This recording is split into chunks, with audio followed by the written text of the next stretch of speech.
Mürəbbə suyundan peçenyeni hazırlamaq üçün 2 ədəd yumurtanın üzərinə yarım stəkan şəkər əlavə edib çırpıcı ilə çalıram.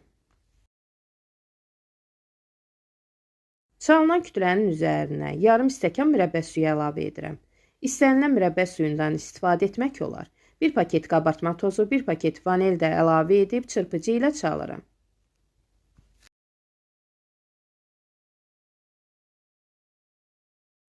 Yarım stəkan duruldulmuş kərə yağı əlavə edirəm. Kərə yağın yarım stəkan duru yağla da əvəz etmək olar. 2 yemək qaşığı qarğıdalı nişastası, 1 stəkan da yulaf əlavə edib qarışdırıram. Əgər yulaf yoxdursa əlavə etməyə də bilərsiniz. Unu az-az əlavə edib xəmir yoğururam. Yumşaq, ələ yapışan xəmir olmalıdır. Əlimi yağlayıb yumru kündələr düzəldirəm.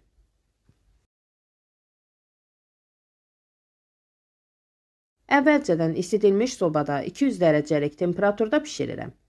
Artıq gördüyünüz kimi mürəbbə suyundan peçenyelər hazırdır.